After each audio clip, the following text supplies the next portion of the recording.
The scorching sun beat down on young Alex's bare head as he trudged along the dusty road. His stomach gnawed at him, a constant, painful reminder of the 2 days he hadn't eaten. His throat was parched, his lips cracked. He was in the rich neighborhood, a world away from his humble shack, driven by a desperate need for water.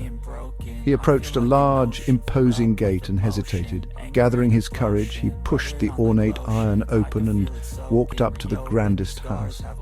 A girl, no older than himself, with bright, kind eyes, answered his timid knock. "Please," Alex croaked, "could I have some water?"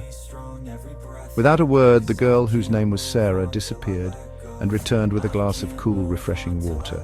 Alex drank it down in gulps, feeling life return to his weary body. As he handed back the glass, Sarah's gaze softened. She noticed his thin frame and the hollows in his cheeks. "Are you hungry?" she asked gently. Before he could respond, she was gone again, reappearing with a small cloth bag. Inside were several crusty breads and a carton of milk.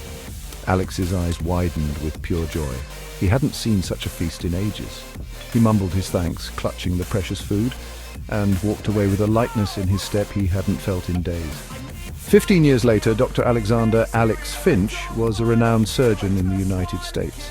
His path had been paved with scholarships, countless hours of study, and an unwavering determination born from his humble beginnings.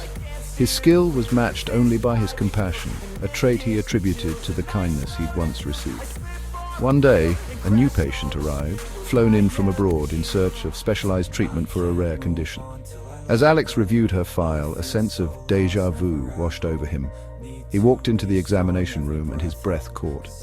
Lying on the bed, pale but still possessing those same kind eyes, was Sarah. The years had etched a few lines on her face, but there was no mistaking her. Sarah, now a successful businesswoman, had no recollection of the small, hungry boy she had helped so long ago. She spoke of her wealth, her desire for the best treatment, and her willingness to pay any amount.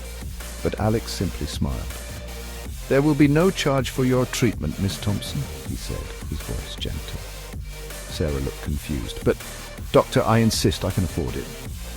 Alex sat down beside her bed. "About 20 years ago," he began, a warm glint in his eyes, "a hungry, thirsty boy knocked on your door in the rich neighborhood asking for water. You not only gave him water, but also packed him bread and milk. That boy was me, Sarah."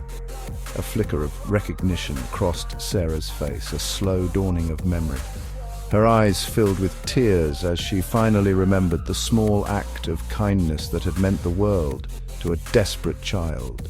Alex, the renowned surgeon, was simply the boy she had helped, paying forward a debt of gratitude with a life-saving gift.